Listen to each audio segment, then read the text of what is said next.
咁我係2021年移民過嚟，咁就喺 Sutton 落腳㗎啦。咁住咗呢度4年幾，咁我自己嘅感覺就係呢度呢一區係好多同我背景好相類似嘅香港家庭咯。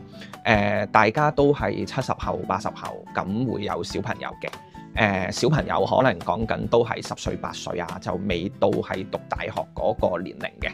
咁我諗呢類家庭喺 Sutton 嚟講，即係香港人移民嘅群體入邊，我諗呢種家庭嘅組合係佔咗6-7成㗎啦嚇。原因係我同我太太分別有2個唔同嘅朋友啦。咁佢哋都係同我嘅家庭背景差唔多啦，都係有小朋友啦，亦都係一啲70後、80後嘅香港人啦。咁佢哋亦都係好重視小朋友嘅教育啦。因為我哋喺移民嘅時候，我哋第一樣嘢諗就係諗小朋友讀書，第二樣嘢諗就係諗自己究竟出去倫敦工作容唔容易呢？其實呢2個問題就係主導咗我哋嘅選擇啦。而我有2個朋友呢。亦都係喺佢哋做咗大量研調嘅情況底下咧，不約而同咁揀咗呢一區落腳，咁我就搭個順風車咯，跟隊。咁我亦都唔算係去到唔使做嗰啲年齡層啊，咁所以我考慮我嘅落腳點嘅時候，亦都會諗，我翻倫敦翻工容唔容易咧？因為倫敦始終嗰個工作機會比較多啊嘛，亦都好好彩啦。咁我嚟咗呢度冇幾耐，好快就有一個老闆咁請咗我啦。我就2021年6月移民過嚟，2021年嘅7月就喺呢間公司返工。公司就喺倫敦嘅老金融城啦。咁我每一日咧就係搭火車返公司嘅。咁基本上我屋企行5分鐘到就係嗰個火車站，然之後大概30分鐘到咧就出到市區㗎啦。咁所以我由 door to door 嘅距離，我諗大概用我1個鐘左右啦。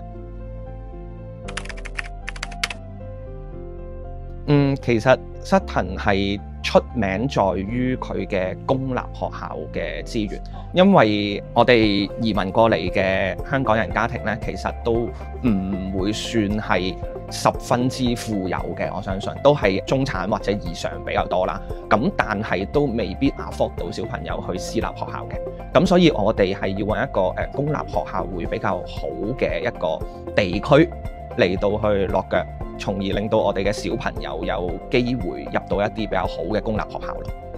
咁 Sutton 呢個地方呢，佢厲害嘅之處就係基本上佢嘅 grammar school 係非常非常之選擇多。咁喺一個小小嘅 council 入邊，係會有5間全英國排名前50嘅 grammar school，或者係公立學校啦，係可以俾我哋嘅仔女有機會考入去咯。就算 Touchwood 仔女考唔入嘅話，其實喺我哋嘅 catchment 嘅範圍，亦都有啲好嘅中學，或者好嘅小學啦、學校啦，俾我哋嘅小朋友揀。係，其實學區資源好嘅地方咧，喺倫敦咧係非常之多嘅。一抽喺倫敦西南面嘅 Richmond、Kingston、Wimbledon， 全部都係教學資源非常之好嘅地方。不過佢哋講緊嘅大部分都係私立學校。再加上啱啱講嗰個地方咧嘅樓價咧，係對比起 Sutton 嚟講咧，Sutton 仍然係會平一截嘅。係咁，所以Sutton 會係我哋嘅首選。其實我自己再考慮落去就係安全啦。其實仔女嘅成長環境都離唔開安全同埋教育嘅啫，係咪？你講公園，其實喺 Sutton 附近亦都好多好大嘅公園可以俾佢哋去玩啊。我自己覺得係一個非常之適合湊小朋友嘅地方咯。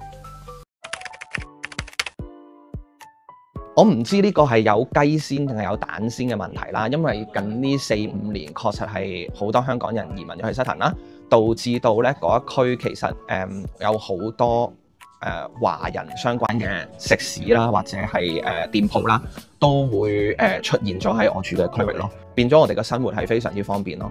譬如一條 High Street，其實我哋揾到2間中超，咁再唔係，其實我太太平時買餸可能係揸車去到揸大概20分鐘車去到Costco 啦，去到一個好大嘅榮業行啦。